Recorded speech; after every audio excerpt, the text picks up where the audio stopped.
एक बात जो 2-3 दिनों में बताई गई उसका उपसंहार लगभग करते हुए एक उदाहरण आपके सामने रखा जा रहा। ये तो कहा ही है, सम्यक दर्शन ज्ञान चारित्राणि मोक्ष मार्ग है। मोक्ष का मार्ग होता है सम्यक दर्शन, सम्यक ज्ञान और सम्यक चारित्र के साथ। ये मार्ग का कथन है, मोक्ष का कथन नहीं।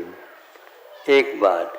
दूसरी ये बात है कि सम्यक दर्शन पैदा होता है, बाद में नहीं होता, पहले होना अनिवार्य है, फिर बाद में जो ज्ञान चारित्र आदि क्रमशः होते हैं। ऐसी जो मान्यता है, ये किसी भी आगम में ऐसा नहीं लिखा कि पहले सम्यक दर्शन ही होता है, किंतु उन तीनों का एक साथ होना भी आगमोल्लेख है। इसको कुछ लोगों ने अपनी स्वार्थ सिद्ध करने के लिए कि केवल सम्यक दर्शन ही पैदा होता है, ऐसा कहकर के अन्यथा इस सूत्र में सम्यक दर्शन को पहले क्यों नहीं रखते। पहले रखने का अर्थ यही है, वशी का ही प्रधान स्थान है, ऐसा कुछ नहीं है, किंतु उसके माध्यम से मोक्ष मार्ग में संवर और निर्जरा आदि तत्व प्रारंभ हो जाते हैं, लेकिन उसके साथ साथ चारित्र बाद में होता, ऐसा कहीं भी नहीं लिखा। अब देखो एक उदाहरण है, अमृत धारा एक अपने आयुर्वेद में एक बहुत अच्छा औषध माना जाता है। तात्कालिक उपचार के लिए ये बहुत ही अच्छा काम करता है। बाद के लिए मैं नहीं कह रहा हूँ, लेकिन वर्तमान में यदि किसी को उल्टी हो रही हो, जी मचल रहा हो, आदि आदि दस्त लग रहे हों, उसको दूर करने के लिए दूध में अथवा पानी में 1-2 बूंद, ज़्यादा नहीं, ऐसा नहीं कि चम्मच डाल दो और दे दो, ऐसा नहीं, 1 या 2 बूंद उसमें दे दे, पर्याप्त होता है। और यह अमृत धारा का काम उसी समय उसको आराम मिलना प्रारंभ होता है।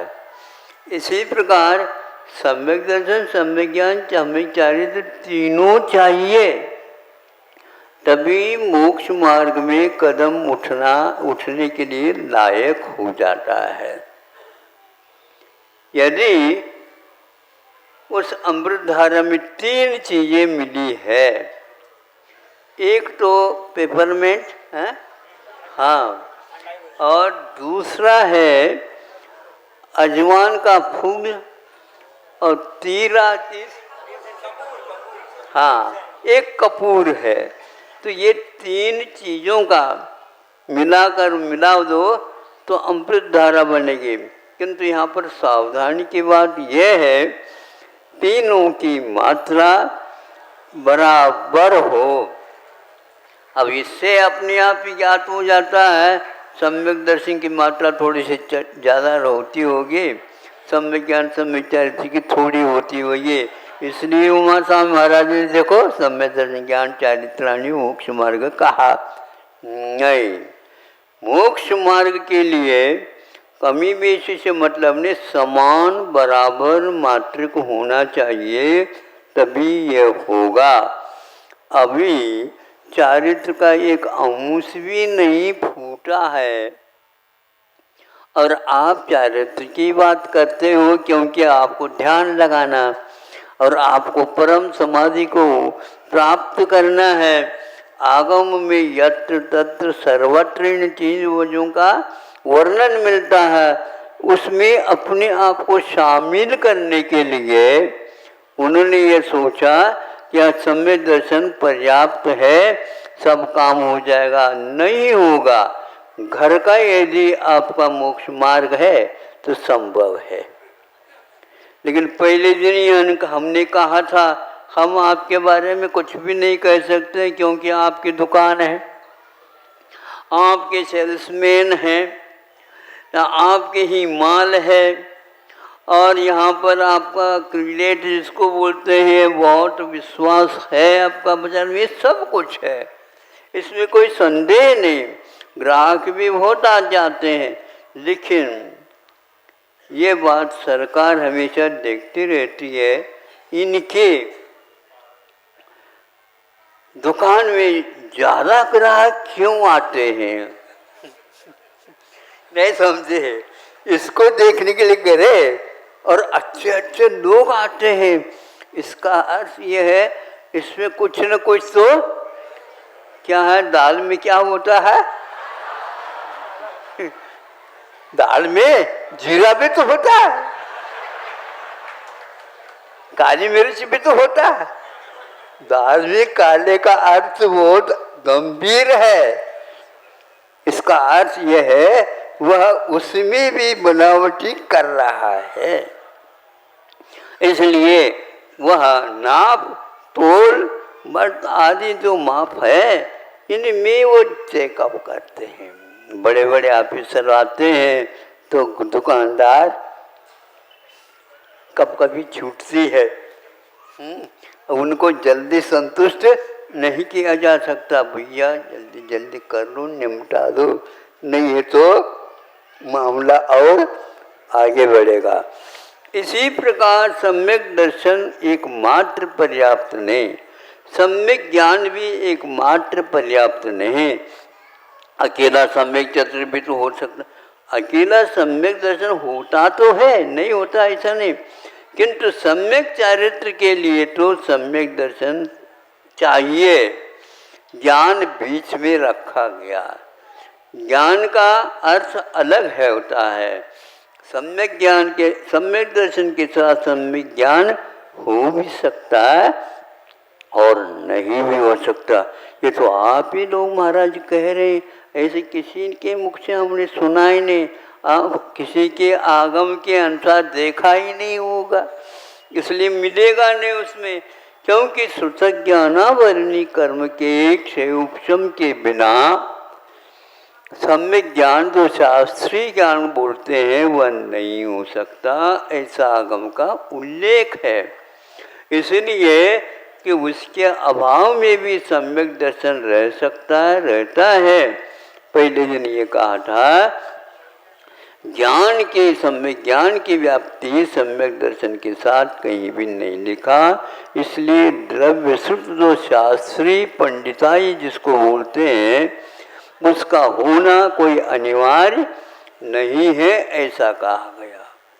ये ध्यान करने के लिए परम समाधि, परम सामायिक आदि आदि कथन आता है, उसमें भी यह नाम लेना चाहते हैं तो आचार्य कहते हैं अविरत दशा में ये कुछ भी संभव नहीं है।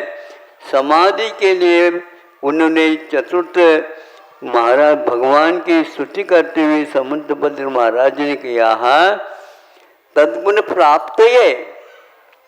समाधि के प्राप्ति के लिए दोनों प्रकार के परिग्रहों का त्याग बताया है।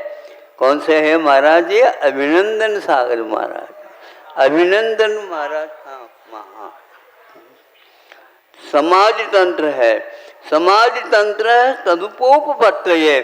समाधि का लक्ष्य बना करके जो इन्होंने लक्ष्य बनाए, हमें परम समाधि को प्राप्त करना है, वह मरण के समय होता वो नहीं, किंतु बोधि निदानम की तत्व के आधार और निधान भूत समाधि को प्राप्त करने के लिए तदुपोपलब्ध है।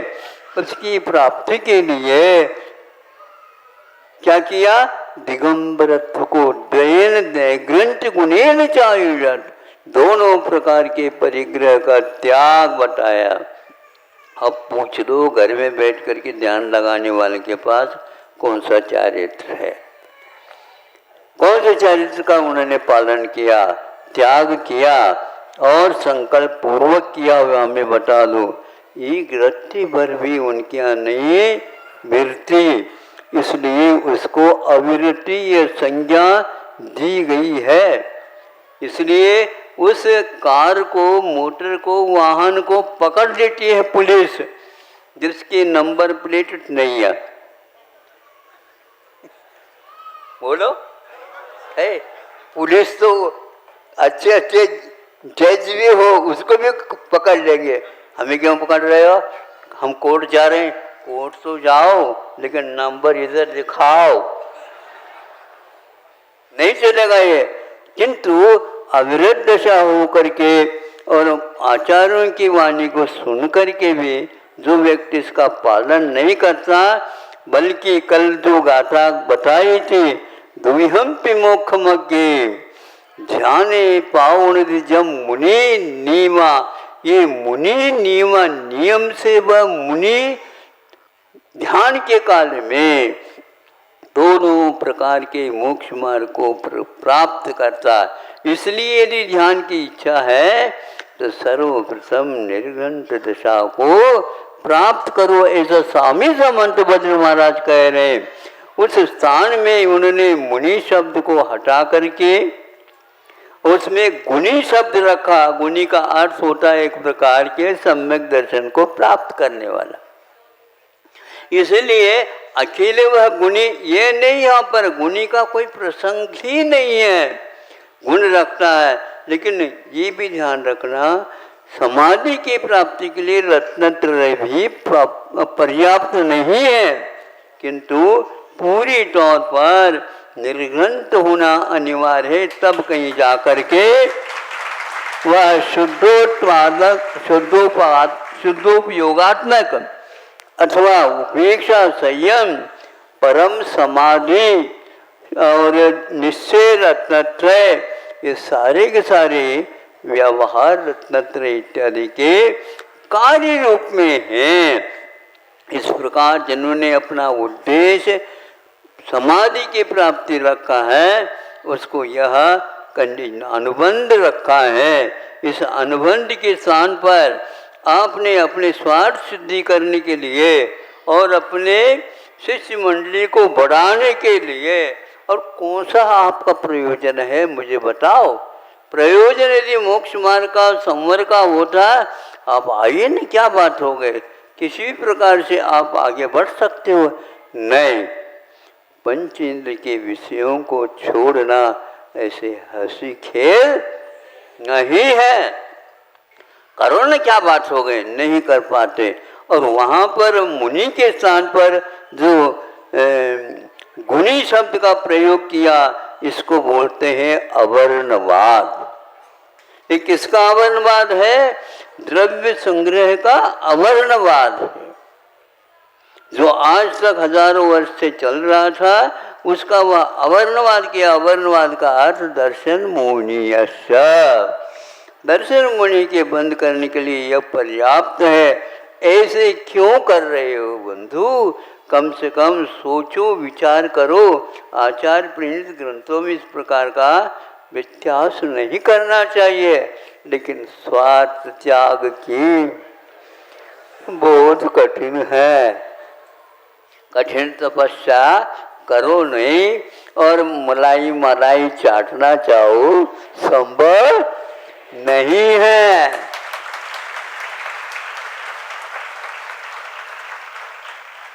हाँ, बनावटी मलाई तो संभव है।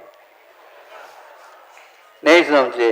आजकल मलाई और नवनीत निकल रहा है, सोयाबीन के दूध से भी निकलता होता है, और पहचान नहीं सकोगे आप, खाते रहोगे। बोलो फिर, सोयाबीन जो जानवरों को खिलाने के लिए अनाज है, और आज अच्छे अच्छे साहूकार भी इसको बिस्किट बनते हैं, अच्छी क्वालिटी के पार्ले वगैरह। अब किसी का नाम तो नहीं ले सकता, उनमें डलता है, ये मैं नहीं कहता, लेकिन यह हकीकत है। ऐसे ऐसे एटम बच्चों को दिए जाते हैं जिसके द्वारा अनेक प्रकार के रोग हो जाते हैं। इससे बचने के लिए आपको दोनों प्रकार के मोक्ष मार्ग प्राप्त करना चाहते हो। व्यवहार मोक्ष मार्ग पर्याप्त नहीं है, किंतु निश्चय मोक्ष मार्ग चाहिए। और व्यवहार मोक्ष मार्ग के लिए अभिवृत्ति दशा से ऊपर उठना अनिवार्य होता है।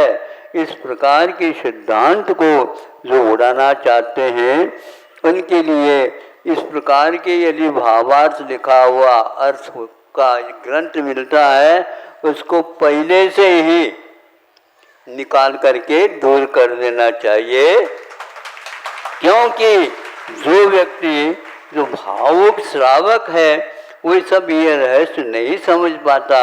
इसलिए देव की भी गुरु की भी यदि परीक्षा होती है तो जिनवानी की भी परीक्षा होनी चाहिए। जिनवानी तो जिनवानी है, उसमें किसी प्रकार के ये दोष नहीं आना चाहिए। इसकी रक्षा करने से भी उतना ही फल मिलता है जितना हम अन्य और अनुष्ठान करने से कर सकते हैं। ये यदि आपको नहीं अच्छा नहीं लग रहा हो तो आप हाथ उठाइए और आप भी इस मार्ग से दूर हो जाइए। कोई इस प्रकार के संख्या से कभी भी मोक्ष मार्ग की उन्नति और रक्षा नहीं होने वाली है। आप लोगों का कर्तव्य है इन तीनों को विकार रहित वीतरागता के रूप में ही पूजेंगे तो असंख्यात गुणी निर्जरा होगी। रेवती की कथा पढ़ी हो तो आपको बहुत अच्छा लगेगा। पुरुष को भी पढ़ना चाहिए और महिलाओं को विशेष रूप से और पढ़ना चाहिए। जहाँ कहीं भी शामिल हो जाए ऐसा अच्छा नहीं है। इतना पर्याप्त है। अहिंसा परमो धर्म की।